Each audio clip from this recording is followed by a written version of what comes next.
दोस्तों इस वीडियो में हम आपको पैसे से पैसे कमाकर अमीर बनने के बारे में बताएंगे। दोस्तों इस वीडियो में हम आपको एक बुक समरी के बारे में बताएंगे जिस बुक का नाम है अनशेकेबल, जिसके ऑथर है टोनी रॉबिन्स। दोस्तों टोनी रॉबिन्स ने फाइनेंशियल फ्री होने के लिए या फाइनेंशियल फ्रीडम अचीव करने के लिए कुछ ऐसे टिप्स बताए हैं जो आप अगर इस बुक समरी को पूरा सुनते हैं और अच्छे से समझते हैं तो आपको बहुत सारे ऐसे सीक्रेट्स पता चल जाएंगे कि पैसे को किस तरीके से मल्टीप्लाई किया जाता है, किस तरीके से कम पैसे से ज़्यादा पैसा बनाया जाता है। दोस्तों टोनी रॉबिन्स एक बहुत अच्छे ऑथर है। उन्होंने आपको इस बुक में गाइड किया है कि कैसे आप फाइनेंशियल फ्रीडम अचीव कर सकते हैं।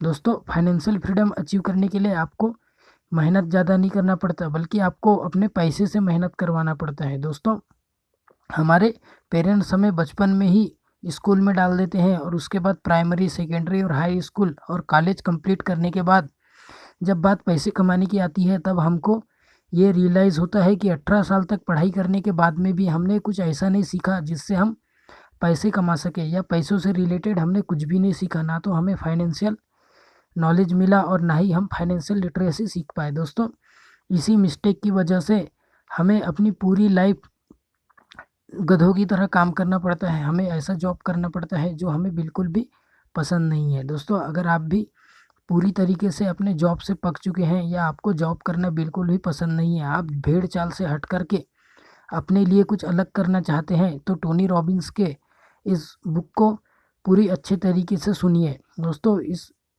पूरे बुक को अच्छे से सुनने के बाद में आपको बहुत सारे ऐसे ऐसे फंडे पता चल जाएंगे जो आपको पहले कभी भी पता नहीं थे। दोस्तों इन्वेस्टमेंट एक वर्ड है जिससे 90% लोग डर जाते हैं, क्योंकि ये कॉम्प्लिकेटेड और रिस्की होता है, लेकिन असल में ये बिल्कुल भी रिस्की नहीं होता है। हमारे एजुकेशन सिस्टम में इसके बारे में हमें पढ़ाया ही नहीं गया।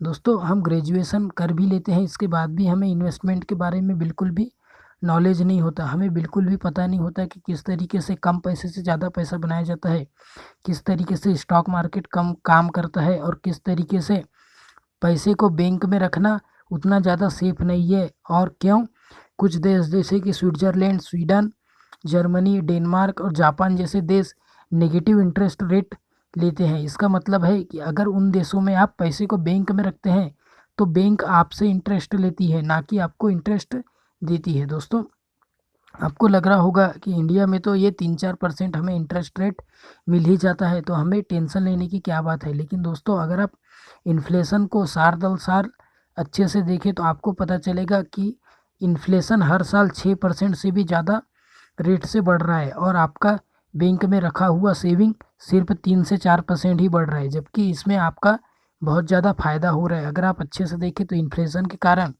आपके बैंक में रखा हुआ पैसा बिल्कुल भी सिक्योर नहीं है। अगर आपको अपने पैसे को सस्टेनेबल और सिक्योर रखना है और उसे ग्रोथ करवाते रहना है तो आपको उसे कहीं ना कहीं इन्वेस्ट ही करना पड़ेगा, क्योंकि इन्वेस्ट करने पर पैसा या तो पूरी तरीके से ख़त्म हो सकता है या फिर ग्रो हो सकता है। दोस्तों ताज़ा स्टडी के मुताबिक 60% लोग फाइनेंशियल मार्केट में अपने ट्रस्ट को लूज़ करते जा रहे हैं। इसकी वजह से कई सारे लोग अपनी सेविंग्स के 40% को केस में रखते हैं। इसका मुख्य कारण ये है कि लोग बहुत ज़्यादा डरते हैं। उन्हें डर लगता है कि अगर समय पर मार्केट में इन्वेस्ट कर रहे हैं, अगले मार्केट क्रेश में उनकी सारी मेहनत की कमाई खाक ना हो जाए, और जैसा पहले बहुत लोगों के साथ हो चुका है, बहुत सारे लोग जो बैंकरप्ट हो चुके हैं, ऐसा उनके साथ ना हो जाए। दोस्तों मार्केट क्रेश में जहां 10% से ज़्यादा डाउन भी हो जाता है तो उसे मार्केट करेक्शन कह सकते हैं, और वहीं अगर 20% से भी ज़्यादा मार्केट डाउन जाता है तो उसे बियर मार्केट बोला जाता है। लेकिन इन सबसे डरने की कोई ज़रूरत नहीं है, बल्कि इन्वेस्ट करने की सबसे बेस्ट अपॉर्चुनिटी यही होती है। सन 1900 से लेकर के 2015 तक 34 बियर मार्केट रहे हैं, लेकिन ये सारे मार्केट क्रेसेस हमेशा टेम्परेरी रहे हैं। वास्तव में आखिर में 200 साल स्टॉक मार्केट के इन्वेस्ट करने का सबसे बेस्ट टाइम रहा है। विंटर इज़ कमिंग, यानी कि सबको लगता है मार्केट क्रेश होने वाला है, मार्केट नीचे गिरने वाला है या बुरी तरीके से फ्लॉप होने वाला है, तो इसे हम कंट्रोल भी नहीं कर सकते। अगर आप स्टॉक मार्केट में इन्वेस्ट करने जा रहे हैं तो आपको मार्केट क्रेश का एक्सपीरियंस तो करना ही होगा। जैसे जीतने के लिए हमें हारने का एक्सपीरियंस कभी ना कभी करना ही पड़ता है, वैसे ही हमें मार्केट में अपने पैसे को ग्रोथ करवाने के लिए थोड़ा ना थोड़ा लॉस तो करवाना ही पड़ता है दोस्तों। हम कई सारे मौसम एक्सपीरियंस करते हैं जैसे गर्मी, सर्दी और बारिश, लेकिन फिर भी गर्मी आ जाती है और बारिश उसके बाद भी आ जाती है। इसी तरह मार्केट में भी मौसम चेंज होते रहते हैं। हमें सर्दियों के मौसम में यानी मार्केट क्रेज के समय पर हिम्मत रखनी चाहिए और ये समझना चाहिए कि सर्दियों के बाद जिस तरीके से गर्मी आती है उसी तरीके से मार्केट क्रेश होने के बाद मार्केट फिर से अप होने लग जाता है। और जैसे 2020 में कोविड के कारण लॉकडाउन के टाइम पर जब मार्केट क्रेश आया था, जहां सेंसेक्स 3 महीने में 41,000 से गिरकर 27,000 पर आ गया था, जहां लोग बहुत ज़्यादा डर गए थे, उन्होंने लॉस फेस किया था और बहुत सारे लोगों ने अपने शेयर बेच करके अपना जो भी पोटेंशियल इनकम है वो पूरी तरीके से निकाल लिया। स्टॉक मार्केट में जो इन्वेस्ट किए हुए थे पूरे पैसे अपने कैपिटल निकाल लिए। लेकिन यही मार्केट में पैसे इन्वेस्ट करने का सबसे बेस्ट टाइम था, क्योंकि आज सेंसेक्स 58,987 पर चल रहा है, जो कुछ समय पहले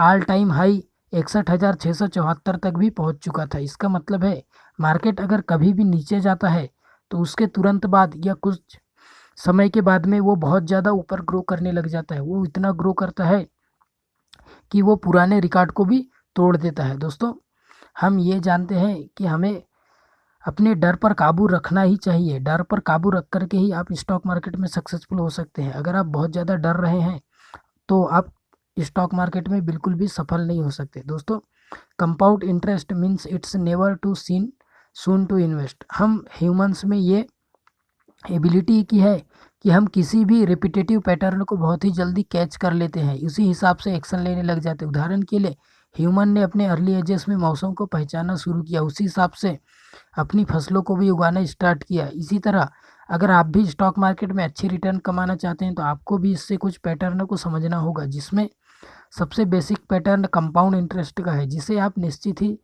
जानते होंगे। जहां आपको जो रिटर्न मिलते हैं वो आपके कैपिटल में ऐड होकर आपको उस पर और एक रिटर्न जनरेट करके मिलता है। दोस्तों, समय के साथ साथ ये वैल्यू और भी बढ़ते जाती है, लेकिन हमारे ब्रेन को फाइनेंस के मामले में सिर्फ एक सिंपल सी चीज़ यही पता है कि 2+2+2+2=8 मैथ से ही समझ में आती है। लेकिन कंपाउंड इंटरेस्ट 2 × 2 × 2 × 2 = 16 की तरह काम करता है, जहां हम समझ तो जाते हैं कंपाउंडिंग कैसे काम करती है, लेकिन हम इसके रियल पावर को रियलाइज़ नहीं कर पाते। उदाहरण के लिए अगर आप अपने 19वें बर्थडे से हर साल 1 लाख इन्वेस्ट करना शुरू करते हो तो आपको एक एवरेज 15% का रिटर्न भी लमसम मिले, तो आपको लगातार 1 साल के बाद में जब आप 38 एक साल हर 1 साल इन्वेस्ट करने के बाद जब आप 38 साल के बर्थडे केक काट रहे होंगे तब आपके अकाउंट में 1 करोड़ होंगे। और वहीं अगर आप 5 साल और रुक जाओ तो ये अमाउंट डबल हो जाएगा। 43 साल की उम्र में यह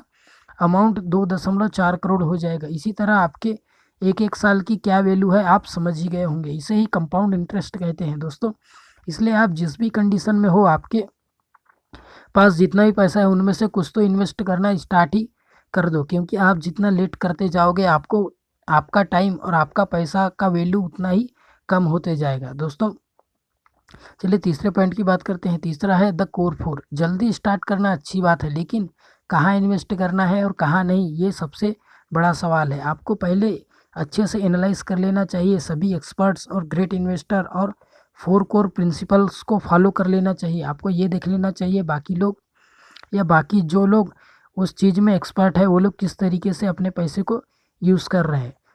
पांचवा पॉइंट है डोंट लूज। दोस्तों, इस सदी के greatest investor Warren Buffett investing से रिलेटेड सिर्फ 2 ही रूल बताते हैं, जिसे वो पहला खुद भी फॉलो करते हैं। पहला रूल है नेवर लूज योर मनी और दूसरा रूल है never forget the rule number 1। इसका मतलब है आपको किसी भी हालत में अपने पैसे को स्टॉक मार्केट में डूबने नहीं देना है।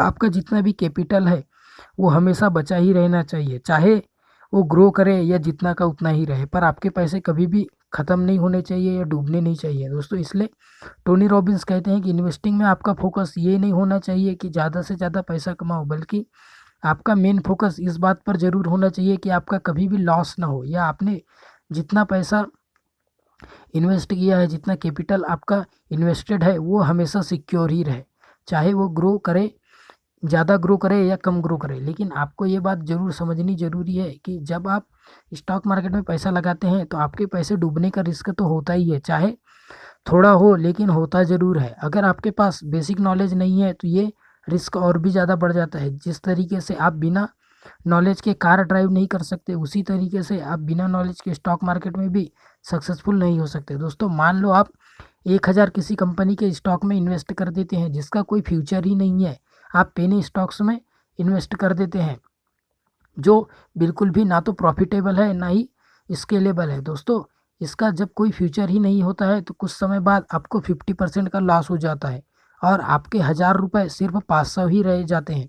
इस समय पर अगर आप इस 500 को निकाल लेंगे और कहीं और इन्वेस्ट कर देंगे जहां आपको 50% का रिटर्न मिल जाएगा तो आप अपने 1,000 रुपये वापस पा लोगे, लेकिन ऐसा बिल्कुल भी नहीं है। अगर आपको इन 500 पर 50% रिटर्न मिल जाता है तो आपको केवल 250 रुपये ही मिलेंगे और टोटल आपका 750 रुपये ही बनेगा। तो आपको अपने 1,000 रुपये वापस पाने के लिए 500 को किसी ऐसे स्टॉक में लगाना पड़ेगा जहां से आपको 100% रिटर्न मिले, जो बहुत ही मुश्किल है। इसलिए आपको ऐसी इन्वेस्टमेंट चुननी है जो कि सेफ हो, सिक्योर हो और स्केलेबल हो। दोस्तों किसी ऐसी कंपनी में निवेश करना जो सालों से मार्केट में हो, रिलायबल हो और ट्रस्टेड हो, ताकि आप अपना पैसा हमेशा ही सिक्योर रख सके।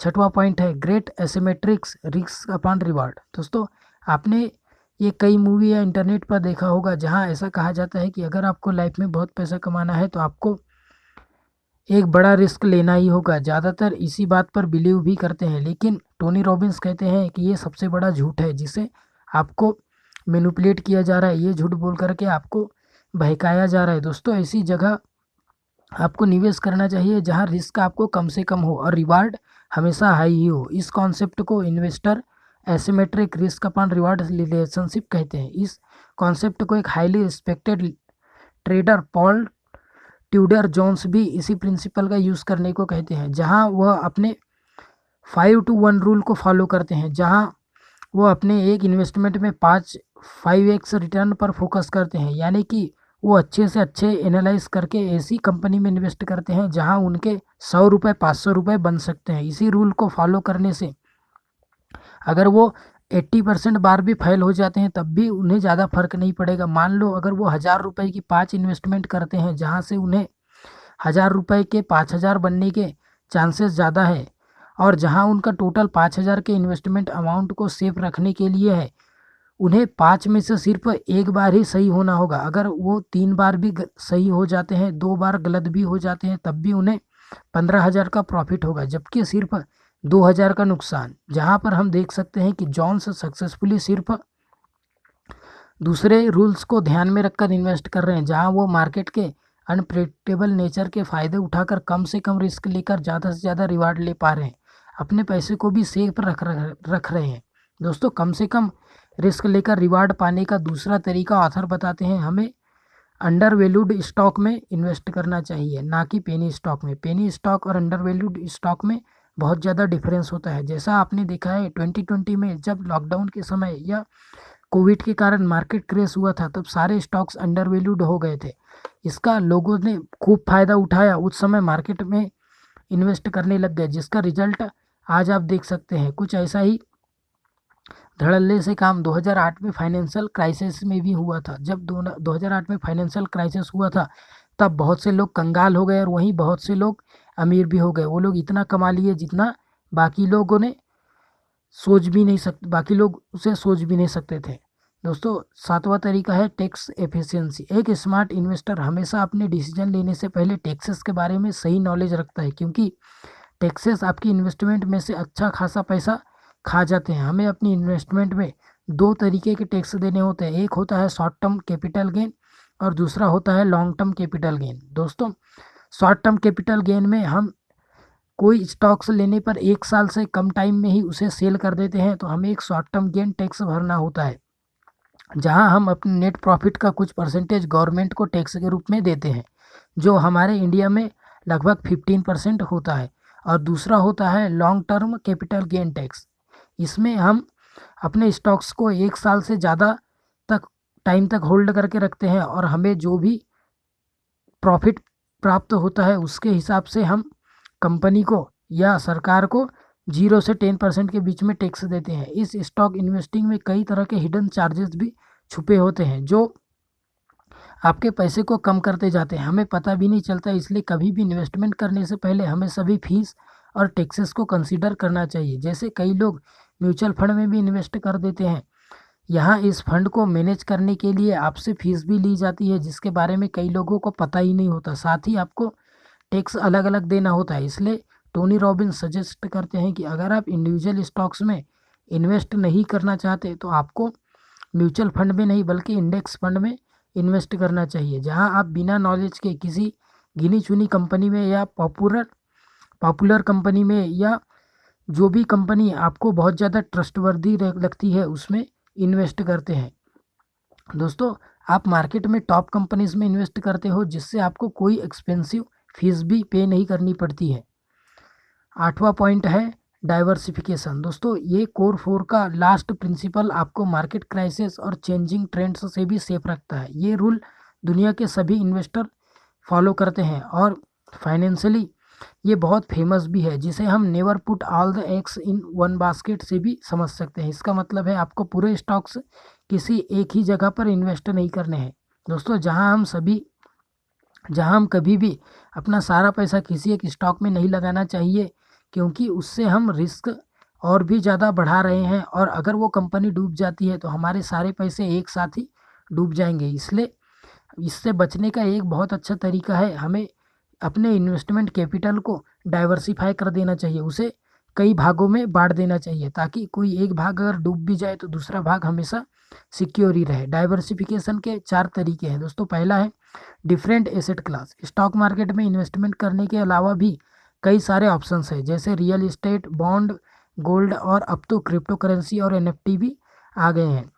तो आप अपने पैसे को अलग अलग एसेट्स या क्लास में डिवाइड कर सकते हैं। दूसरा है विद इन एसेट क्लास। एक ही एसेट क्लास में भी आप अपनी इन्वेस्टमेंट को डाइवर्सिफाई कर सकते हैं। जैसे स्टॉक्स में सिर्फ रिलायंस के शेयर लेने के बजाय आप टाटा के भी ले सकते हैं, बजाज के भी ले सकते हैं, ITC, Asian paint, HDFC bank, अलग अलग इंडस्ट्रीज की कंपनी के अलग अलग स्टॉक्स में इन्वेस्ट करके आप अपने पोर्टफोलियो को प्रोटेक्ट कर सकते हैं। तीसरा है दोस्तों countries and currencies. Stock market सिर्फ इंडिया में ही नहीं है, पूरी दुनिया में है। आप दुनिया भर में कहीं भी इन्वेस्ट कर सकते हैं। जैसे आपने US स्टॉक मार्केट में इन्वेस्ट कर रखा है, मान लीजिए अगर आपने इंडिया में कुछ लॉस फेस करते हैं और आपके मार्केट इंडिया में डाउन चली जाती है, तो वहीं आपका जो US का मार्केट है जहां आपने इन्वेस्ट किया है वो अब चला जाएगा, तो इससे आपका बहुत ज़्यादा फायदा होगा, क्योंकि ग्लोबली कोई इफेक्ट नहीं होता है, तो इससे आपकी इन्वेस्टमेंट सेफ रह जाती है। साथ ही आपको US डॉलर और इंडियन रुपीज़ के डिफरेंस का फ़ायदा भी मिल जाता है, क्योंकि डॉलर्स की वैल्यू हमेशा इंडियन रुपीज़ से ज़्यादा ही रहती है। चौथा पॉइंट है अक्रॉस टाइम, जहां आपको टाइम के अकॉर्डिंग अपनी इन्वेस्टमेंट को इंक्रीज़ करते जाना पड़ता है, उसे ही अक्रॉस टाइम कहते हैं। दोस्तों, जब आपको टाइम सही लगता है, जैसे किसी मार्केट क्रेश में किसी कंपनी के स्टॉक से सस्ते में मिल रहे होते हैं, तो आप उस टाइम का यूज़ करके ज़्यादा से ज़्यादा इन्वेस्टमेंट कर सकते हैं, जो आपको आगे बहुत ज़्यादा फ़ायदा देगा, आपका पैसा बहुत ज़्यादा ग्रो करेगा। अगर आप इन तरीकों को पूरे अच्छे तरीके से फॉलो करते हैं, अपने लाइफ में अप्लाई करते हैं और ज़्यादा से ज़्यादा लोगों को इस चीज़ से जागरूक करते हैं, ज़्यादा से ज़्यादा लोगों के साथ में इन्वेस्ट करते हैं, तो इनसे आपको बहुत ज़्यादा फ़ायदा होगा। इसे सिर्फ सुन करके रखना ही नहीं है अपने दिमाग में भर करके, बल्कि इसे एक पेन कापी में अच्छी तरीके से नोट कीजिए और जहाँ भी आप इन्वेस्ट करना चाहते हैं उन्हें इन्वेस्ट करने से पहले इन नोट को अच्छे तरीके से देखिए। दोस्तों, अगर आपको कुछ अच्छा समझ में ना आए या आप दोबारा इस बुक समरी को सुनना चाहते हैं तो इसे फिर से सुनिए, आपको अच्छे से समझ में आ जाएगा। धन्यवाद।